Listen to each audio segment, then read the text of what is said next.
What's up? What's up, Landon? Can you hear me good? Can you hear me good? Yeah, I got you. Perfect. What up, Akeem? Hey, how you doing? Doing good. How about you? Good. Just got home and sat down ready to do this. Very nice. Um, we How you we doing? doing good. Doing good. I'm on my own time now because I got done with my work, so I've just been working out and chilling. That's it. Yep. That's it. Just trying to take advantage of that time before school. Right. When you all start? 21st? Yeah. Gotcha. We just hop right into it if you wanna. I mean, if you're ready. Yeah, I'm ready whenever. All right. Perfect.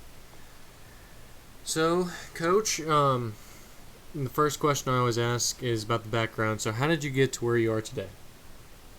Yeah, so, you know, grew up around basketball, man, my entire life. My uncle, Dink, was a big basketball guy.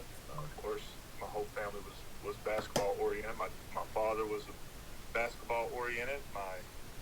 And then I kind of took on that trait. My dad was a basketball coach for over 30 years here in the state of Kentucky. Did majority of his coaching in Montgomery County High School, and I always was always in the gym. I mean, since I was little. Kind of how you were, I remember a little short story with it. I remember when you were born. I mean, it's like you lived in the gym, so I know you kind of understand. As far as a coach's son, just living in the gym and being around the basketball community and the culture all the time, and that's kind of how I was raised. And got into coaching as soon as I got done, playing. I took a trip across the big pond and worked out in some places in Spain and Dominican Republic and some in South America, and came back and to States, and I think it was 2014, something like that, 2013, 14 or something like that. And got with Kyle Macy and worked out with the ABA basketball team, the Bluegrass Stallions, and decided, to kind of hang it up after a couple of years there, and got into coaching. Started coaching middle school girls basketball, and here in Montgomery County, and I did middle school girls basketball for some time. Just watching, just a young group develop into what kind of carried on as Montgomery County's dynasty there for a little while under head coach Jamie Robinson. As far as, we went to back-to-back state. The group that I was able to work with in the middle school, we won our middle school conference, won the freshman region as well as the JV region, and won the region for the high school, which was the first time in school history that, all the programs did that at the same time. After 3 years there in Montgomery County, I went on to Asbury University under the women's program under Bart Fleener there for a couple years, and got that program on its feet and got it to where it was competitive. I know before I got there, it was one of those, Asbury women's basketball was one of those programs was like, how many do you want to beat them by? And let's hope to get a win this year. And we transformed that program.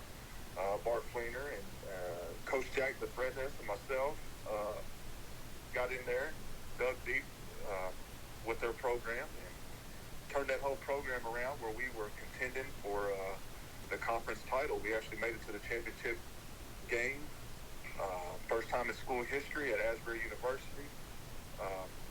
The first year I was there, the second year I was there, the year that I had left was the year that they made it to the national tournament. Went on, did a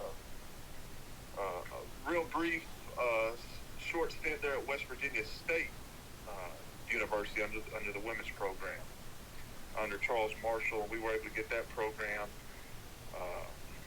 to its first ever conference tournament appearance, which there they only take top 8 teams. Of course, during this whole time, I'm coaching AAU men's basketball. I had the privilege to go down to Nashville and coach with under Carlos. Coach Carlos is what they called him, and that was with the WACG. Was able to get on there with Marvin Bagley, Tiger Campbell, and Darius Garland, all on the same team. And you can imagine what type of team that was. Then found myself, got a call at Kentucky Christian University. That's where I graduated from. That was a place where your dad had instilled a lot of things that I currently use today. Coach Schaus was able to go to back-to-back national tournaments. 2 years were under him. That's where we made it the furthest in that Final Four run. I remember playing there. I mean, it was awesome. And but anyways, came back to that alma mater there. Was able to be a head coach there for about 5 years. Was able to take my first team ever to the national tournament, Elite Eight. And then we transitioned over to independent. Then COVID hit, and we were able to make it to the conference tournament. First time in the NAI, in the Appalachian Athletic Conference. And since I've been coaching, we hadn't missed a conference tournament since. Which leads me now back over to Asbury, or not Asbury, but Midway University. So you coached at many different levels. I mean, did you what was the biggest, like, either culture shock or even just like a change, like, that, I mean, from like one school to another, that like affected you the most? Yeah, the biggest change was the for a coach's standpoint. I went from NAI to NCAA, and it's from a coach's standpoint, it's more rules. From recruiting standpoint to when you could talk to them, when you couldn't talk to them, how you could contact them, being able to pass NCAA guidelines to even be allowed to recruit. That was the culture shock for me. The NAI rule book is about front and back page, whereas NCAA rule book is a phone book thick, and you had to know those rules. But from an athletic standpoint, as you moved up, it was almost you were just getting bigger, faster, and stronger. And the higher you went up, the bigger, faster, and stronger they got. It didn't matter if it was men or women. So going to your playing days, what athlete did you look up to growing up? Well, I grew up in, I was born in the '80s. So as Dr. J and all those guys were going out, MJ and all those guys were coming in. So I grew up in that Michael Jordan era.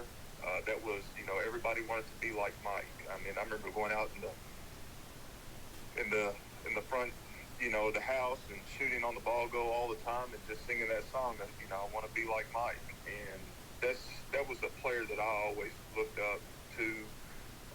Try to mimic every move he did, and even when we went to the school grounds and played in the parks and stuff, everybody wanted to be like Mike. You had the sleeve on, you had the knee sleeve on, you had the armband on, you were sticking your tongue out. Everybody wanted to be like Mike. So we actually had a pro scout, and I mean, he helped with like agencies, with players going professional, but I mean, that's a newer day and age. How was the process of you going to play professional? Like, I mean, did you have to reach out to an agent? Did you have to try out, or how was that? Yeah, so it was a combination of both. The thing that helped me, obviously, your dad helped quite a bit, Coach Schaus. He helped quite a bit. He put me in front of some opportunities, and I had to, fulfill the rest of that gap or walk through the door per se.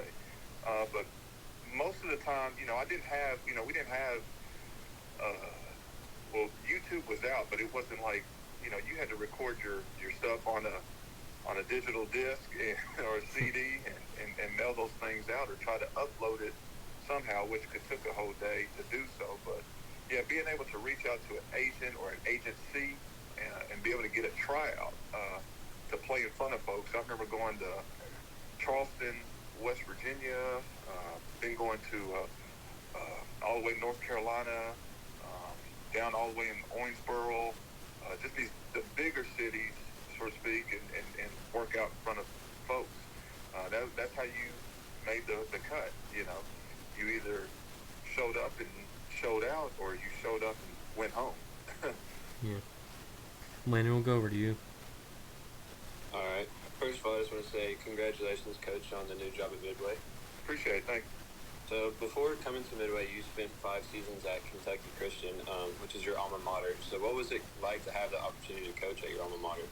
Man, it was an honor. It was a privilege to obviously come back to the school that that you had a big impact on. When I say you, as myself, had a big impact on.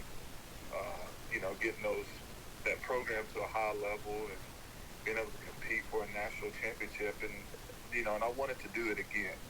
Once you get that taste in your mouth, you want to do it again with the team that you did it with, and it was awesome. It was a fun. I had Hayden Dunn, Owens Crawford, a really good group of guys that were just kind of reminded me of our old team, and it was an honor to coach them to a national tournament game, and it just kind of relived it all over again.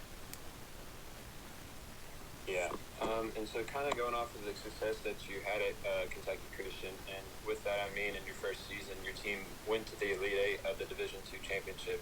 So what was it kind of like hitting that success so early on? Man, it's just, again, it was for the coaches that were before me, just, my father coaching me, Coach Schaus and Coach Leach and those guys that are playing kind of that Grinnell type of system. Just being able to hand that off, so to speak, and just watching it, manifest into what it was. The group of guys that I coached, were just good guys. Not super talented, couldn't jump above the rim and so forth. They were just a good group of guys who loved each other and were great teammates. And, looking back, I was like, man, we got a lot of good talent here, but, where's being a good teammate at? And I think that carried a lot more weight than my past teams had, So, that team that I inherited, Coach Lowe, who was the assistant coach when I was there, just kind of instilled that.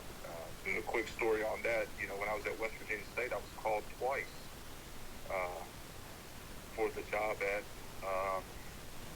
KCU. I turned it down the first time, and a couple weeks later they called me again, and I just thought that God was like, hey, you need to go back. They need help, and it was more than just basketball. Yeah. So now that you got offered the Midway job, what kind of stuck out to you about Midway that when the offer came, you just knew it was a good opportunity for you to take? It's location. It's definitely location.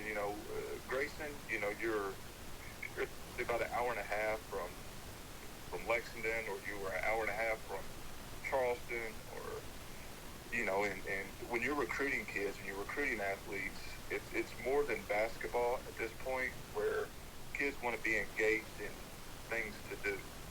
If it's a movie theater, if it's a mall, if it's just something to do. So I knew that maybe the coaching style and the coaching play is attractive, but the location is key. Being in real estate for a little bit, the old saying in real estate is location, location, location. And I believe that is to be true with athletics as well.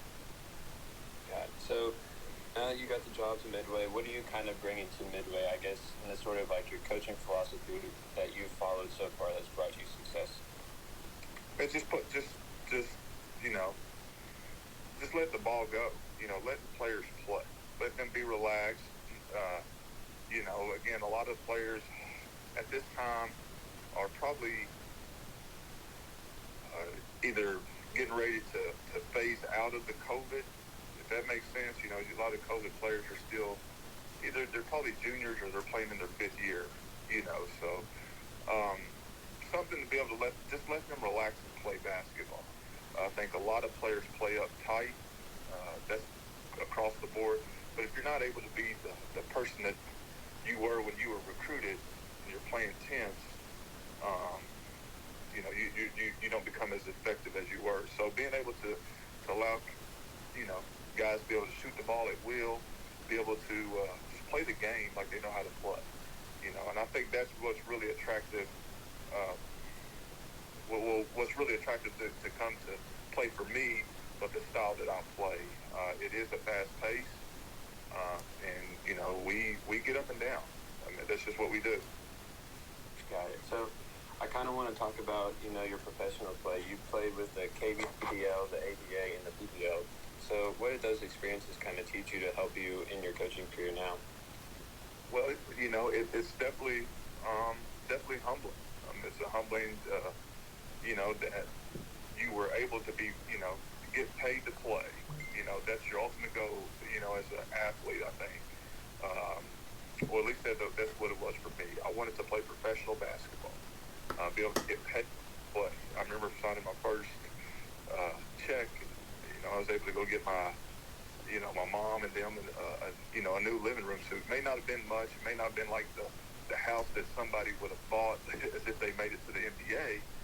But being able to purchase something for your family that they knew that they helped you every step that they could get. So when it comes to humbling, I was talking about as far as you're not the best player no more, or the top player no more.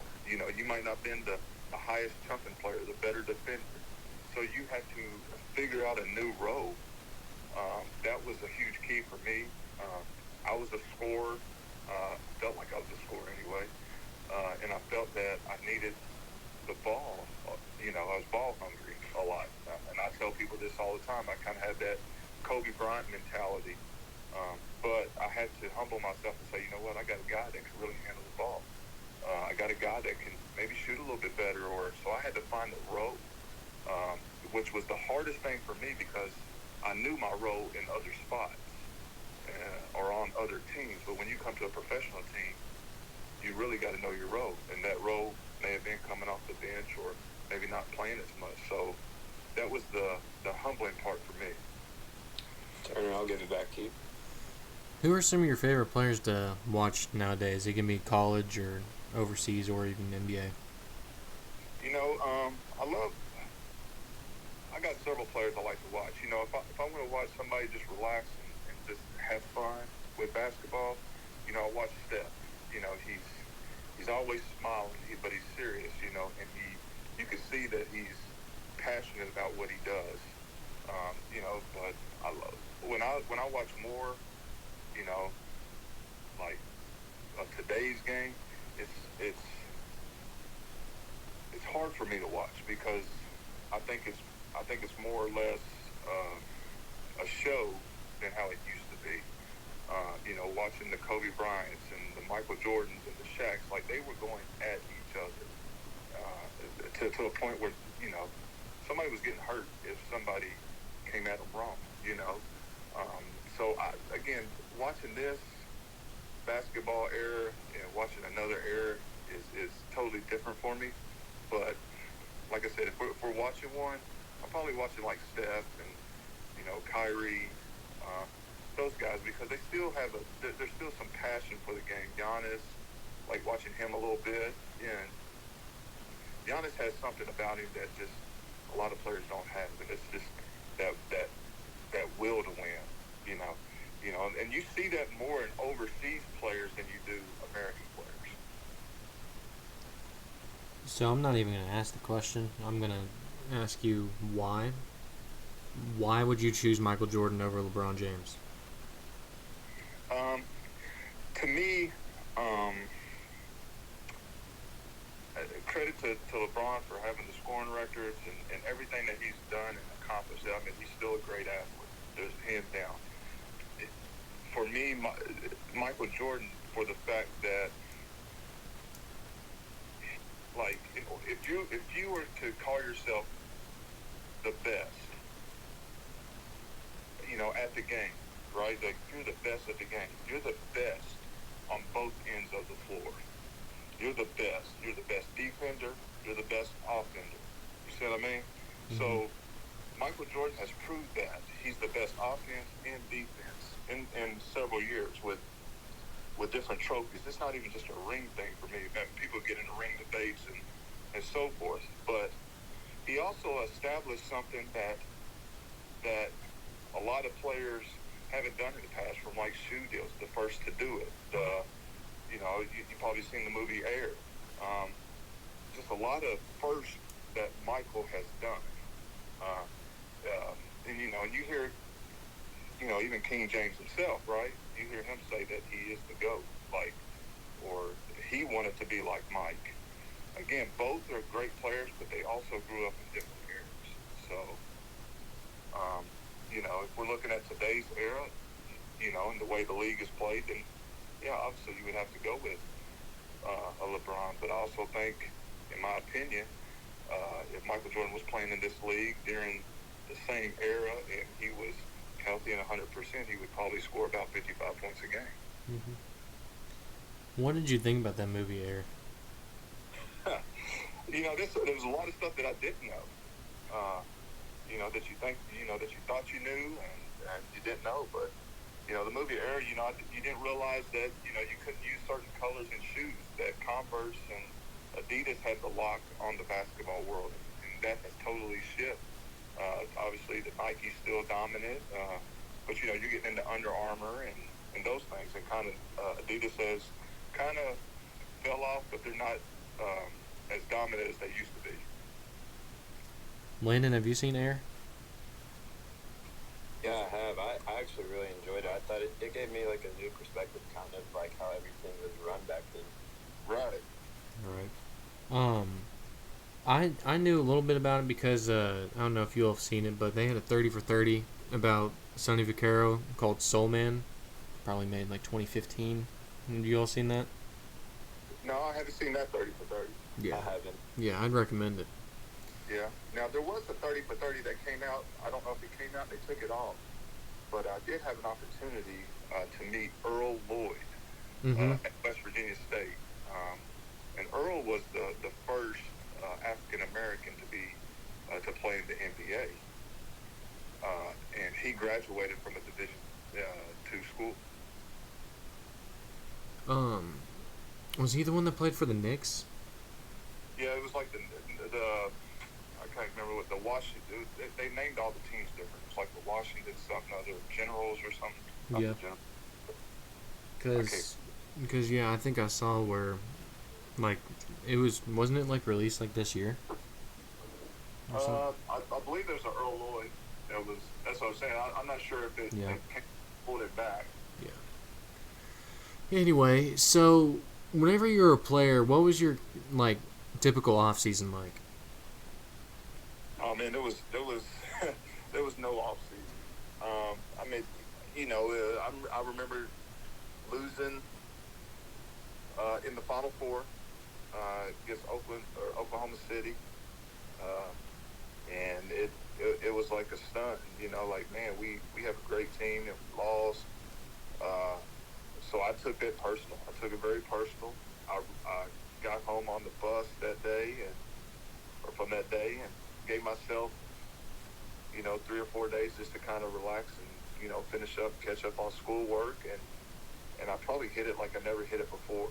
I trained, I ran, I made sure that I was in the best shape possible to make the last run of my life, when it came to college. And I mean, I was in the weight room. I was not a very big guy, but I was in the weight room and just grinded out lots of shots. A lot of people say, man, I shot 1,000 shots today, but, I went in there and I would make 250, 300, 400 shots. I would make them. I would count the makes. Now, I don't know how many shots I shot, but I would go count the makes. And I would just grind. After practices, I would grind. After summer workout, I would just continue to grind and work on my game. So with those workouts, or even workouts that maybe my dad or other coaches have done with you over the years, Have you applied like some of those workouts to like how you like coach your team like during the off season and preseason and even during the season? Yeah, I try to instill some workouts that I've done in the past that Coach Schaus has showed me in the past. I go through a lot of those. Still at my age, I still put on my ball shoes and I go through those workouts. I may not be going through them as quick as I used to or as strong as I used to, but I still go through those workouts and they're kind of ingrained in me. And those guys watch and they see that the steps and the routines and so forth that I do, and hopefully those routines and so forth will carry over into their workouts and so forth. Not much the routine, but the passion and the drive, and that's what I'm hoping that instills in them. Mm-hmm. Landon, we'll go back to you.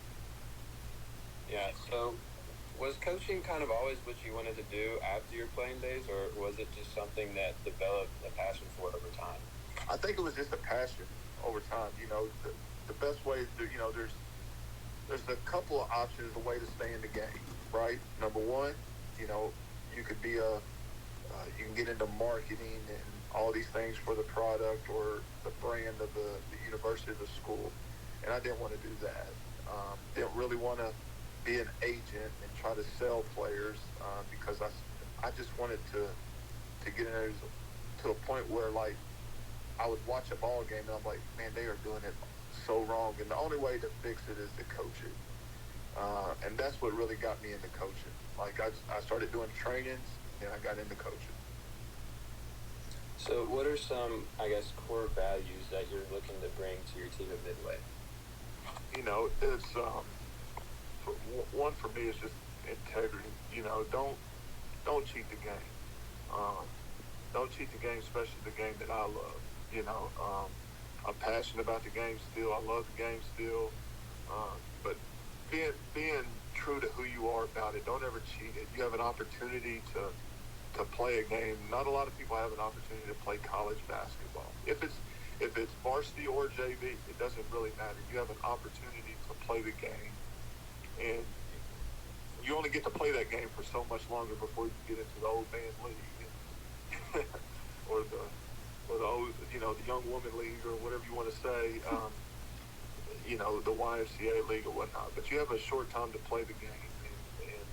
You want to be able to give it everything you got. If it's on a high level, if it's on a low level, or whatever level, you just want to go at it and play. It's just like playing checkers.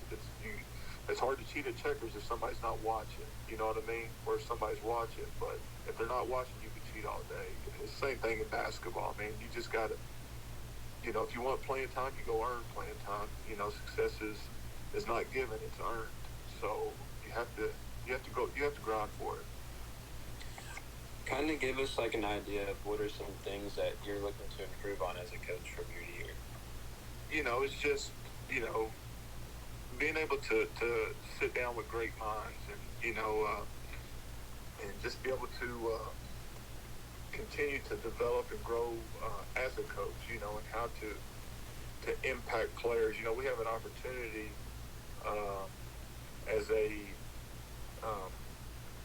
I have an opportunity as a coach and coaches out there have an opportunity to impact the lives of just so many. If it's coaching them personally or if it's a young person watching you coach, you have an opportunity to impact somebody. So just being able to grow as a person and be able to impact as many people as I possibly can while I'm still coaching. So when your coaching days are over, what is, I guess, one word or phrase that you would want your former players to associate with you? Ooh.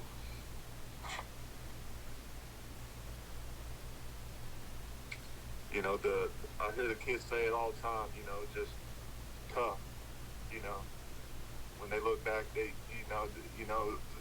Coach Scott, he was tough. His system was tough. His coaching was tough. He was hard on me, or whatever you want to call it, But at the end of the day, it helped them, or it helped that person become the person they are today. Yes. That's awesome. So I guess my final question that I always end off with any coach is, what are some tips that you'd give to anyone that's looking to become a coach themselves?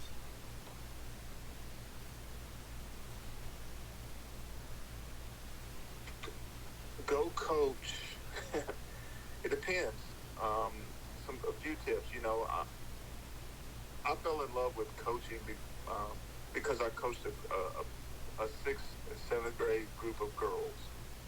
Um, because I had to teach them how to play basketball. It, Real coaches teach. Real coaches coach. You just can't go out and pick up a LeBron James or a Michael Jordan or whoever your favorite NBA guys is. You cannot go pick them up. They are made.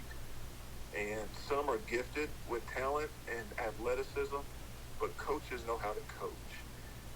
So what I would recommend is go find the who you might think the worst team is out there and see how much better you can make them. Real coaches know how to coach. Other coaches fake coaching because they go get the best and call that coaching. That, to me, that's not coaching. You get a group of guys or a group of girls or women, especially on the college level. We don't go out and get all the LeBron James or the Michael Jordans. Calipari and the Duke. Duke guys go get them. We go get the guys who are going to make us sound basketball teams, and that's coaching. That's true coaching, and real coaches know the difference between real coaches and fake coaches. Like when I was coaching WACG with Marvin Bagley, Tiger Campbell, and Darius Garland, there was no coaching involved. You know what I mean? Hey man, just get it up, man. Go rebound, block somebody out. Let's get another chance at it. There's no X's and O's there. Definitely. What changes would you like to see to any level of basketball? Oh, man, I like to see them go back to just straight drafting them out of high school. I think a player who turns 18 or is gifted enough to go play, I think they need to go on and go. They're old enough to make that decision, and forcing kids to play college is not necessarily the right move. I am all about college, but if you are forcing kids to go to college that don't really want to be in college, I think it's just a silly deal. I think there's some other avenues they could take, maybe on the NIL deal. I think that's ruining a lot of gameplay. There's players now that don't want to move on to the NBA or the WNBA because of NIL deals, when they should be playing in the WNBA or being drafted already. So I think some of those changes. I do think if you're going to just pay college players, pay them. I've always been an advocate. They are a brand for the school. They are a brand for the university, and a lot of athletes out there take out $20,000-$30,000 loans when the university is making plenty of money off of the student. They should be able to get paid and help them maybe offset the cost of the loan, or if they had to take a loan out at all. So you talked about it a little bit. If whenever it comes to those 18-year-olds who, they have to go somewhere out of high school, would you advocate them going to Division I, or would you advocate for them going to like the G League Ignite or playing overseas for a year before declaring for the draft?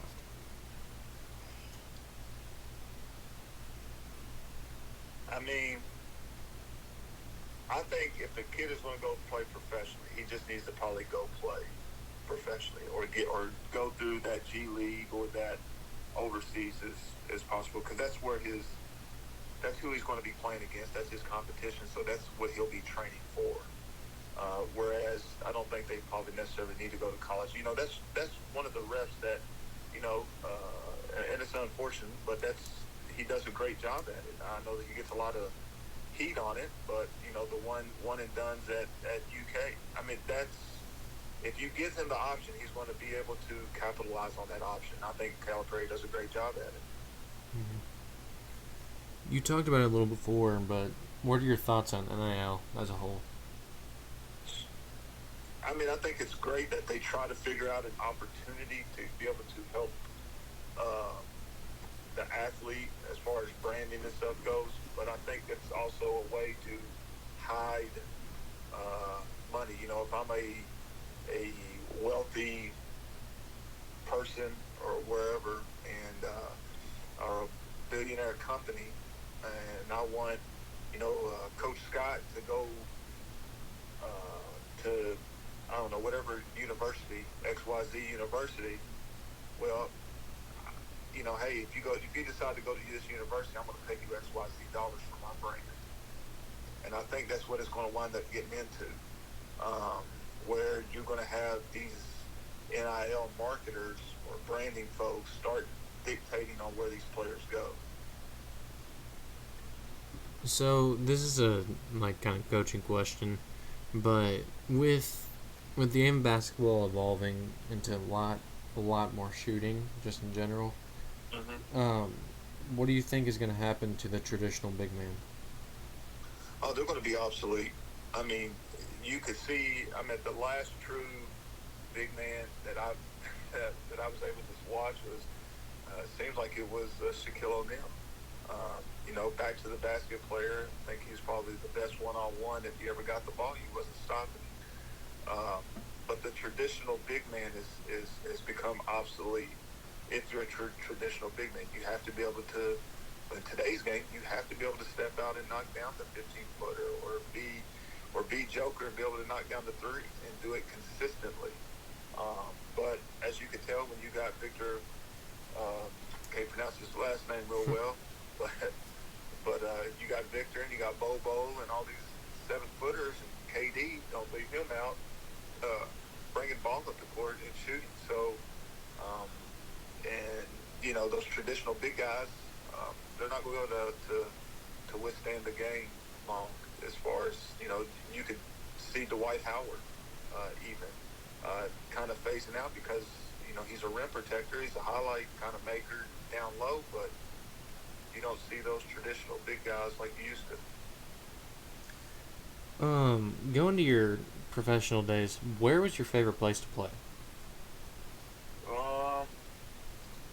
Remembering your dad taking me down there to we was on a trip it was like during Dominican Republic.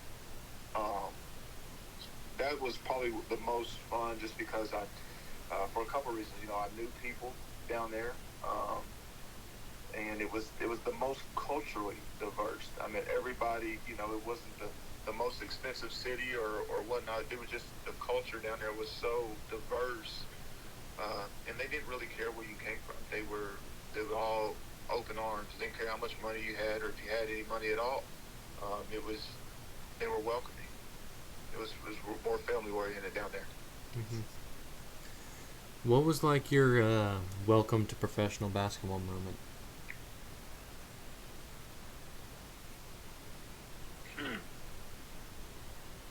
Well, was playing in the PBL or indoor ABA with the Bluegrass Stallions. That was the year John Wall and all those guys came to Kentucky, and we scrimmaged down those guys a couple of times at the All Tech Arena, and of course everybody knew John Wall was going to be a pro. I mean, you could see it. He didn't have to step on a foot one time in Kentucky, but you knew he was a pro. And the opening eyes was when I was bringing down the ball, and John Wall was guarding me. I did all right all the way up to when I got towards the 3-point line. Of course, I was real confident. I did it a couple of times, but when they were lighting him up and he got up in you, that pure athleticism just started kicking in. And you could just tell, like, man, hold on, man. This guy, he was picking my pocket. He was going down windmilling and just doing some crazy, dunks on the other end. It was a sight to see, to be honest. And I was like, hold on now. This guy's a freshman in college, and I'm now professional. And that was my wake-up call. I'm like, man, these guys are the real deal. You know, because that was a true, uh, obviously, it was a true Division One. Obviously, now NBA All Star type of player. So with COVID kind of changing the rules, I know that like you were helping out with Montgomery County. What do you think about like how Kentucky high school sports is kind of like backed off with transfer rules? I think it's terrible. I mean, you know, I get, you know, the commissioner trying to make moves and try to help so forth. I just think that, you know, just give me an example. You know, Montgomery County's got a couple of transfers in, you know, that's came in, never seen them before. I just think, you know, and obviously you got other folks out there, Woodford counties, and, you know, it seems like all the Lexington players are going to Woodford County and so forth. But it is what it is.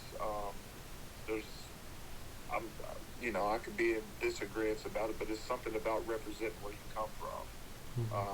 That's a little bit more enticing for me. You know, and because that's not really how it works in the college, right? But now they're trying to make it work in the college. You know, if you transfer in college, you go from 4 to 4 to 4 or whatever, you know, you're sitting out a year. You go to transfer in the same conference, you're sitting out a year. So it doesn't work like that in the real world. And I think high school, being able to do that in high school is making it harder on college coaches. What would be your thoughts if they tried to? I mean, because I know they've been trying to for years, but it keeps getting voted no. Would you be against it or for shot clock in high school? I would definitely be for a shot clock in high school. I think it's needed. I think there's about 32 states maybe that have shot clock now. You know, when I go to recruiting events outside of Kentucky, they got shot clocks. Those kids are playing faster. You know, it's just like high school and your curriculum that you're taking. If it's a math class, you know, you're not just taking a ninth grade math class, or you're not taking, you know, a 10th grade math class. You're taking those classes to prepare you for the next level or next grade. If I'm taking a 10th grade math, I'm preparing me to take 11. You know, or you're preparing to go to take an ACT or an SAT. High school is preparation for the next level. We should be preparing our kids and our high school kids for the next level, and that's playing with the shot clock from here on out. So my last thing is, I mean, is there anything that is on your mind or you want to say before we sign off? No, I just, you know, I appreciate you guys doing what you do. I think this is awesome. You know, you got two college students, you know, doing this and really digging into deep as far as basketball history and culture, and getting with coaches. I think that's you know, especially from all different age barriers, because everybody's coached in different areas, so you can get perspectives from all different viewpoints. But I think it's awesome what you all do, and I do appreciate your all's time and having me on here. Oh, of course. We appreciate you coming on. Yeah, we appreciate it. Yeah, absolutely. All right. We'll let you go. You have a good rest of your evening. Yeah, hey, I appreciate you guys. Thank you. Yes, sir. See y'all. Okay.